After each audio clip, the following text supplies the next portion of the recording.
আবার টেলিপাড়াতে একটি বড় খবর সামনে আসছে, যা শুনলে অনেকের মন ভাঙবে, আবার অনেকেই খুবই খুশি হবে।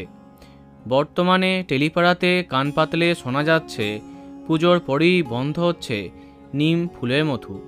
যদিও টিআরপি তালিকায় এক সপ্তাহেই আবার কামব্যাক করেছে রুবেল দাস এবং পল্লবী শর্মা অভিনীত এই ধারাবাহিকটি, তাই পুজোর পরে আদৌ শেষ হবে কিনা তা নিয়ে চর্চা অব্যাহত।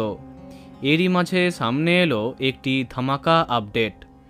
মাঝপথে নিম ফুলের মধু ধারাবাহিক থেকে বিদায় নিয়ে জি বাংলার নতুন আপকামিং ধারাবাহিকে প্রধান নায়ক হচ্ছেন তিনি।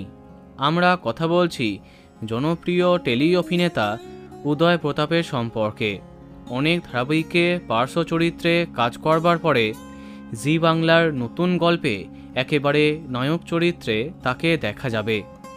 কোন প্রোডাকশনের অধীনে এই গল্প আসছে সেটা কনফার্ম জানা যায়নি, তবে টেলিপাড়ায় চর্চা জি বাংলা প্রোডাকশনের অধীনে আসছে এই গল্প। তাই নিম ফুলের মধু ধারাবাহিকে দেখানো হচ্ছে চয়নের দিল্লিতে পোস্টিং হয়েছে, অর্থাৎ মাঝপথে ধারাবাহিক থেকে বিদায় নিচ্ছেন উদয় প্রতাপ সিং।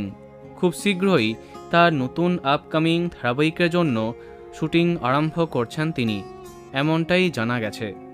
যদি অভিনেতা এই বিষয়ে এখনও তেমন কিছু জানাতে চাননি। তো বন্ধুরা, এখন তোমার কি মন্তব্য কমেন্টে জানাতে পারো। আর এই রকমই আরও অনেক ভিডিও পেতে সাবস্ক্রাইব কারেন্ট পজ। ধন্যবাদ।